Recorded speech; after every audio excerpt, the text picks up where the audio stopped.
Selamat datang di waktu bagian bola. Hari ini kita kedatangan Bang Dev Refli. Thank you guys, thank you. Selamat datang nih Bang, sudah meluangkan waktunya, terima kasih. Siap. Ke WBB di studio UMKM ini ya, gitu. Dengan videografi yang sangat oke banget ini. Jadi Bang Dev ini adalah seorang fans Tottenham kalau nggak salah. Jangan dong. Kok Tottenham? Kok ada ayam di sini? KJD. Apa tuh? Klub juara dunia. Oh iya benar. Tapi sekarang udah enggak. Ya kan turnamen udah lagi nggak ada, belum ada lagi. ada. Iya tenang. Dan Bang Dev ini salah satu orang yang berada di balik halftime break program dari Harian Kompas. Wih, itu dia tuh.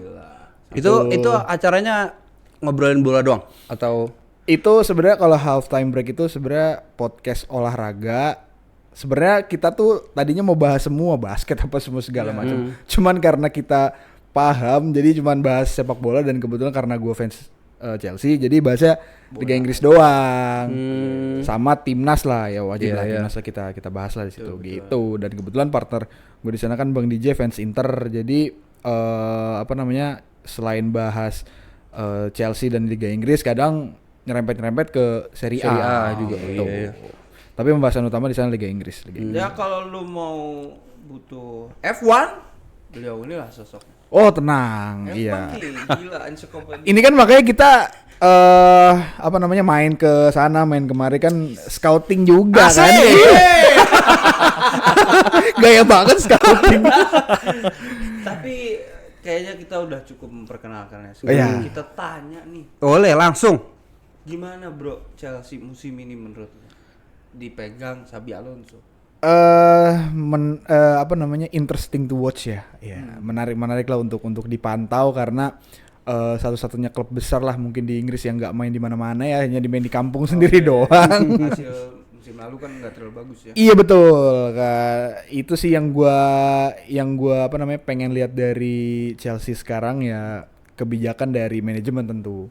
Karena kan dari semenjak gantinya Abramovich di kick waktu itu masuknya Todd Boehly, gue berharap bahwa kebijakan short term untuk pelatih ini nggak ada lagi di manajemen Bluko ini gitu kan, dan ternyata masih terjadi dengan ya kembali lagi manajemennya, dan gue harap di eranya Xabi Alonso ini itu tidak terjadi, minimal 3 musim bisa dipegang sama Xabi Alonso, dan itu yang mau gue lihat di Chelsea saat ini ya, revolusi sedikit lah dari bagaimana kebijakan manajemen terhadap pelatih maupun dari bentuknya, dari bentuk performa, karena kan dia udah dipegang jadi manajemen kan, jadi manajer gitu. Jadi teknis dia megang, mungkin non teknis dia juga punya andil di situ. Jadi terkait performa tim itu yang pengen gue lihat, konsistensi dari kebijakan manajemen gitu. Soalnya ekspektasi pasti tinggi banget ya kan dengan penunjukan Xabi Alonso ini.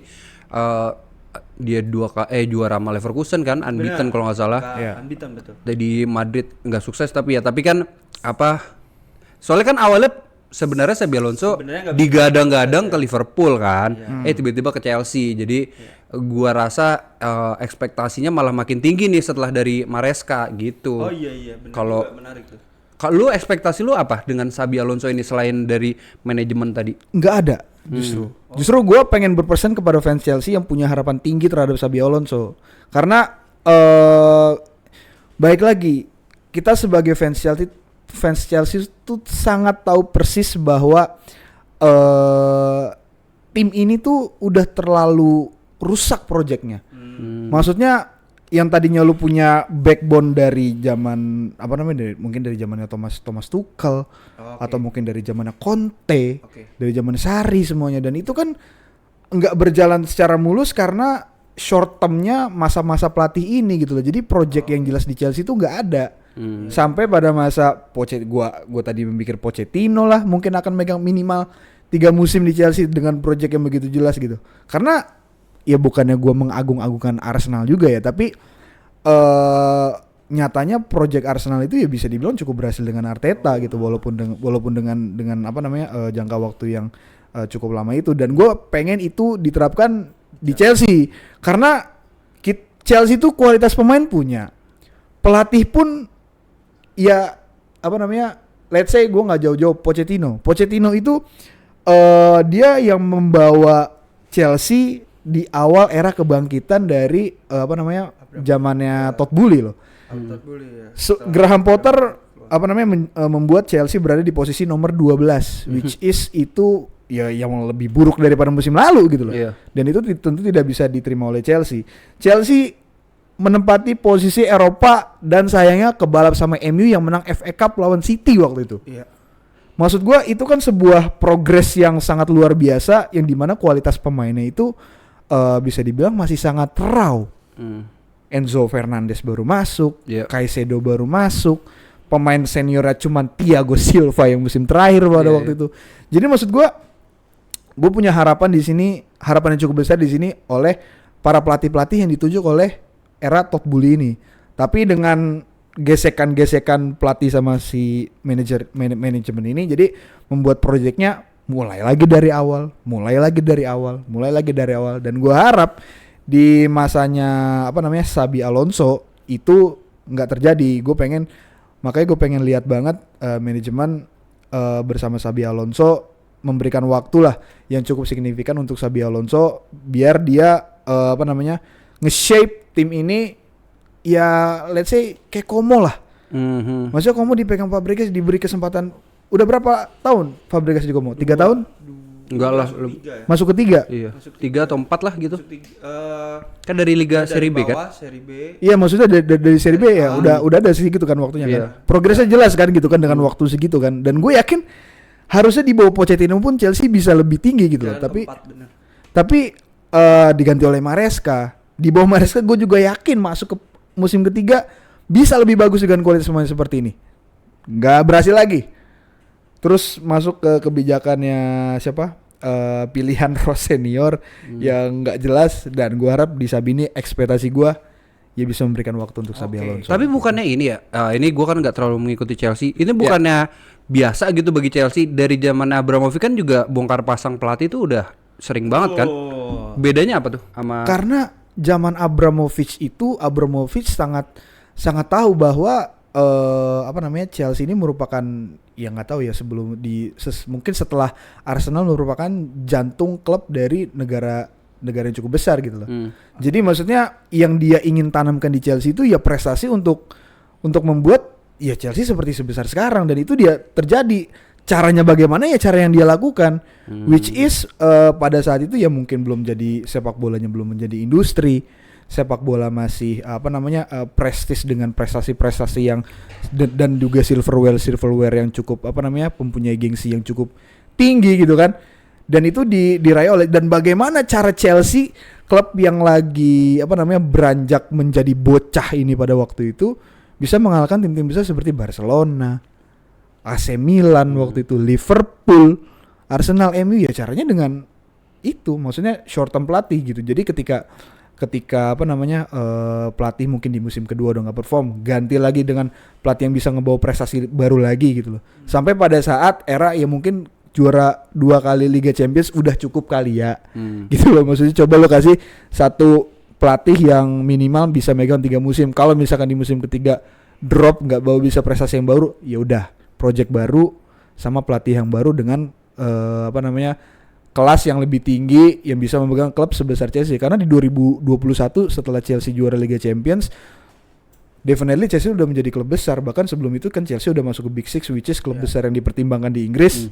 Dan pada saat itu ya udah Chelsea udah besar, dan gua rasa cara bersaing untuk untuk dengan tim-tim lain di Inggris kayak City, Liverpool, ya caranya nggak kayak gitu lagi. Nggak bisa instan gitu lagi ya. Ya harus long term berarti. Menarik.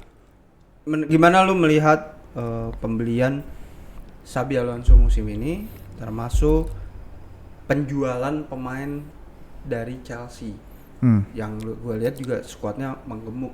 Jadi ada yang dibeli tuh Brendan Rodgers, habis itu Morgan. Sebeli pelatih ya. Brendan.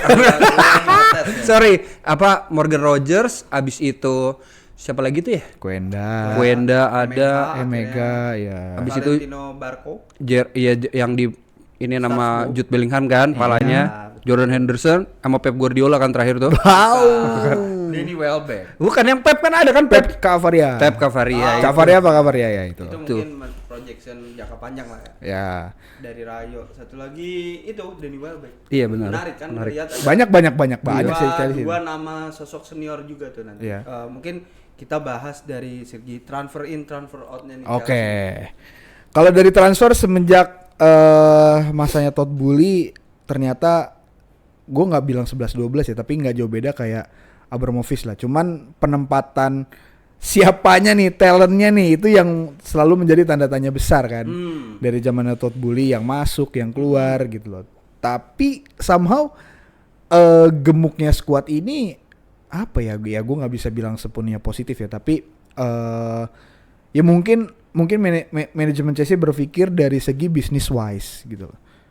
Business wise-nya sebagai talent pool juga, cuman ya balik lagi ya itu sih sebenarnya gue juga masih menjadi perdebatan sih di sini. Ini menarik, business wise-nya dia kan investasi lah pemain-pemain. Iya. Tapi mereka rugi ketika melepas Garnacho. Nah itu maksudnya talent-talent yang dibeli ini loh. Mungkin yang Andre Santos ya. Ketika beli Andre Santos dengan jual Andre Santos tuh ada agak beli kalau gua nggak salah waktu itu 15 juta euro iya kan? 15 juta euro dijual 50 juta pounds. Iya. Tapi ada Garnacho, ada Sancho, terus Sancho loan kan waktu itu. Iya. Tapi terus ada beberapa nama lainnya, Benoit, Badiashile ya. Nah ini lu melihatnya gimana, asal-asal beli aja atau memang beneran udah waste nih, apalagi termasuk waktu itu ngontrak Liam Rose senior jangka panjang. Ya, itu dia. dia. Kalau Mudryk juga kan. Ya itu dia salah satu ya mungkin pembelajaran dari manajemen ya gitu. Maksudnya yang awalnya apa sih namanya? Ya mungkin cuman dilihat dari data doang, ternyata setelah 4 tahun dia megang di sini, oh ternyata Premier League berbeda. Ternyata tidak bisa menggunakan cara ketika 3 tahun pertama dia megang Chelsea. Jadi pembelian Chelsea di masa Xabi Alonso ini mungkin bisa gue bilang ya udah 75 bahkan mungkin 80% udah cukup oke lah, udah cukup puas, membaik. Karena di situ adanya peran manajer sekelas sekaliber Xabi Alonso yang itu tidak didapatkan dan mungkin tidak diterapkan oleh manajemen Bluco ini ya di 3 tahun pertama dia megang Chelsea. Gila, zamannya dia masuk Chelsea kan 2022, 2023 pecah Thomas Tuchel, masukin Graham Potter, masuk bursa transfer musim dingin, semuanya masuk. Semua winger semua lagi kalau nggak salah itu ya, banyakan. Gila. King Mudryk yang akhirnya mau main lagi ya. Datro Fofana sekarang nasibnya gimana nggak tahu. Oh iya. Mudryk pada masa itu masuk. Yang gue setuju cuman Enzo Fernandez doang. Jadi tapi waktu itu memang yang keluar dari Chelsea kan satu the whole squad kan. Iya. Keluar semua dan secara bisnis. Nah itu di situ gue lihat secara bisnis Chelsea mampu menjual pemain-pemain yang dalam tanda kutip kayaknya susah untuk dijual, ternyata bisa dijual juga. Gitu. Menarik. Kalau Mudryk kenapa belum dijual? Mudryk ini anomali. Gue sebagai fans Chelsea melihat ya somehow dia punya efek momen kejut lah yang nggak kita sangka-sangka. Contoh gol dia lawan Arsenal. Oke. Itu kan salah satu momen yang nggak disangka-sangka, dia nggak tahu dia pengen passing atau bolanya masuk. Tapi lu yakin berarti tidak dibuangnya Mihailo Mudryk itu karena emang kualitas kah? Atau memang belum laku kah? Atau karena memang hukumannya kah? Ya satu belum laku, satu kesalahan karena cuman ya kan Todd Boehly juga pernah ngomong ya City pengen pemain A ya karena itu udah pasti bagus karena diincar City ya kita akan beli juga. Oh gitu. Nah Mudryk kan kasus dari ikut-ikutannya Arsenal nawar ya kan. Karena kesalahan beli. Iya menarik nih. Kedua belum laku dan mungkin karena dia punya sedikit kualitas yang bisa dimanfaatkan ya nomor 3 poinnya sekarang kondisinya. Menarik sih. Sambil mencari mencari mungkin prospek penjualannya Mudryk nanti gimana. Berarti gitulah kurang transfer lebih. Polisinya Chelsea ini belum wise dong ya sebenarnya ya. Kalau gimana cara dia ngambil itu pemain itu bukan dari scouting tapi dari ya udah berdasarkan ikut-ikutan. Ada nggak sih pemain yang emang udah diincer lama nih kayak di era Todd Boehly? Belum, nggak ada. Belum ada ya. Belum ada. Karena ya makanya kenapa sebelum eranya Xabi Alonso ya, lagi-lagi gue tekankan dia seperti itu, ya murni karena dia belum pernah pegang sepak bola, jadi cara transfer yang ngasal, ikut-ikutan tim yang udah besar kayak City kemarin.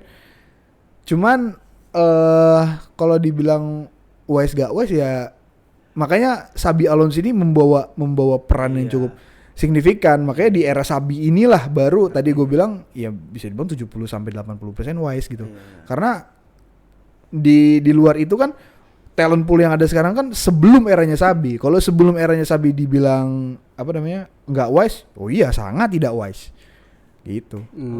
Dan juga ini kan si Todd Boehly ini sebelumnya NFL kalau nggak salah dia ya, fokusnya sebelum di bola ini kan bola baru Chelsea ya?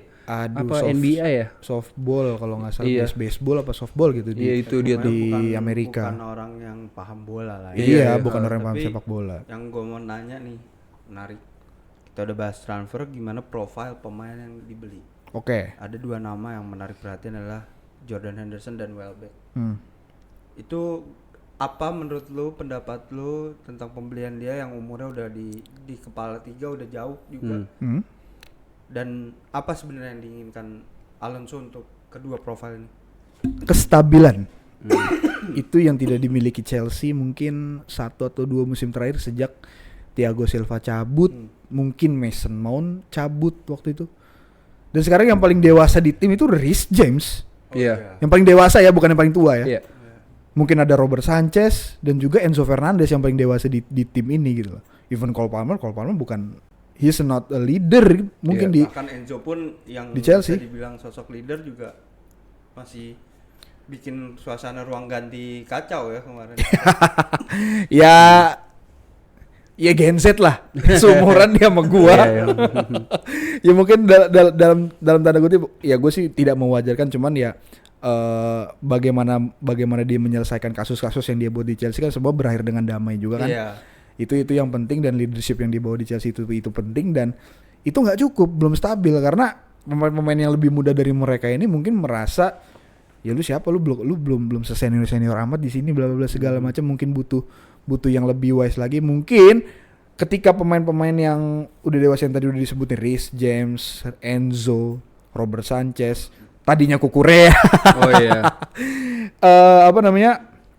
Ketika pemain-pemain ini hilang kestabilan dalam emosi, ya kita butuh sosok seperti Danny Welbeck dan juga Jordan Henderson.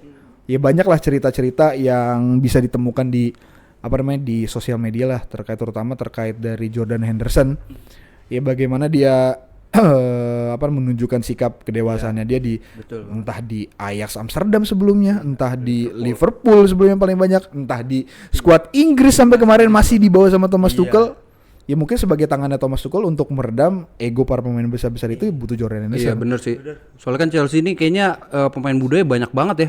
Pemain yang nanggung gitu, umur 25 bener, gitu. Iya.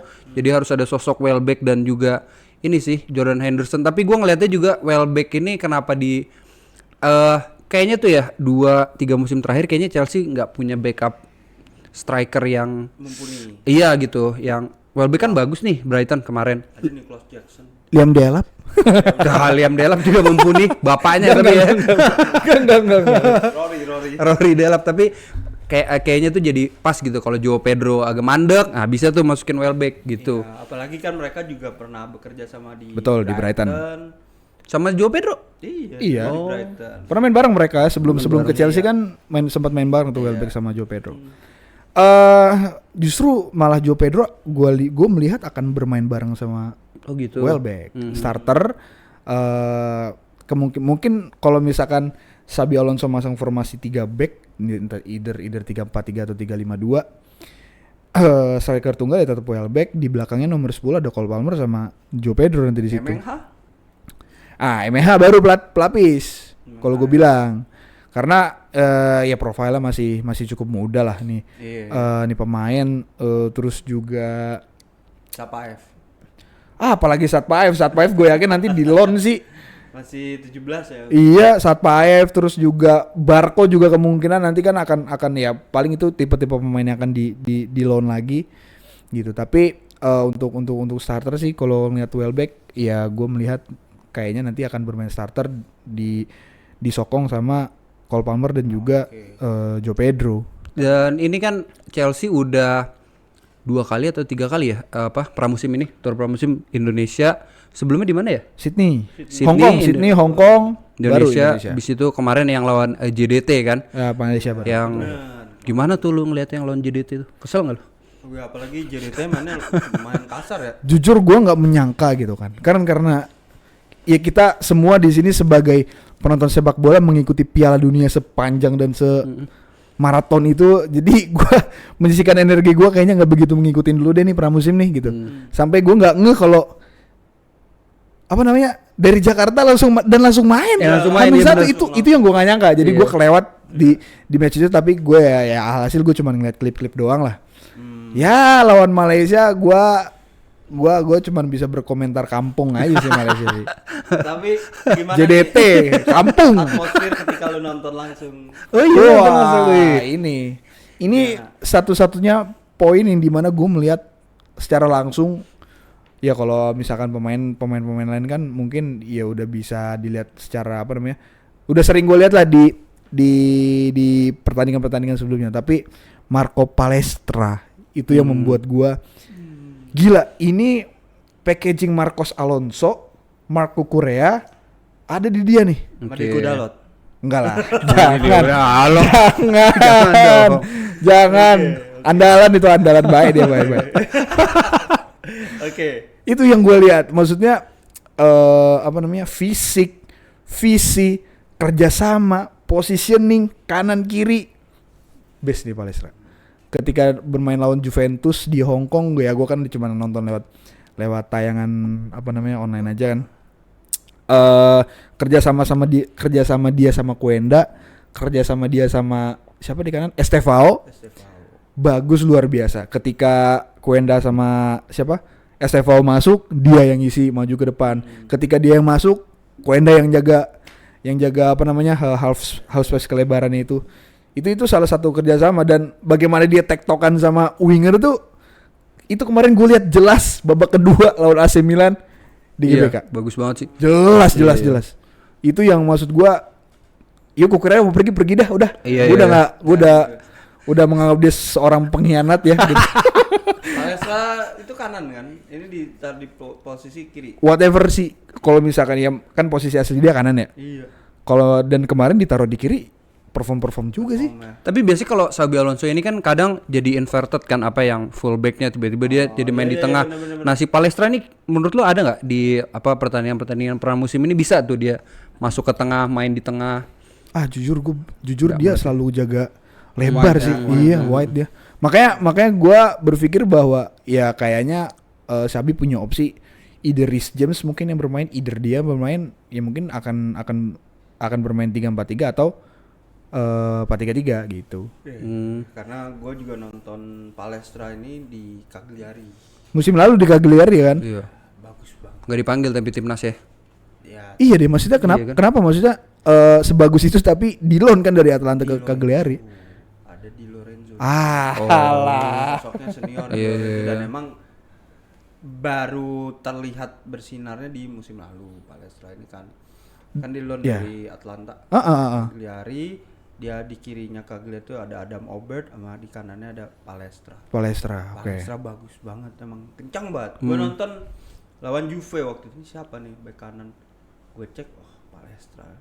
Tapi muka dan gondrongnya kayak Calafiori. Kalau gue merhatiin sekilas, beda ya. Tapi ada masalah dia di defense, makanya gue bilang. Oh, Iya, kalau kayak Calafiori Ya mungkin ya apa namanya? Karena lawannya tim-tim Serie A dan pramusim. Jadi mungkin belum teruji. Iya, belum seteruji itulah Iya, si defense ya, tapi iya sih serangan. kecenderungan emang berani satu Iya. lawan satu. Iya. Gua lihat Asli dia tuh. penetrasi gila. Penetrasi juga. Luar biasa. Ya tapi defense mungkin akan jadi satu poin ya yang Iya. mungkin dipantau sama gue lah nanti. Tadi kita udah bahas sosok Palestra, Henderson, Welbeck, terus kemudian udah nyinggung sedikit Damien Duff.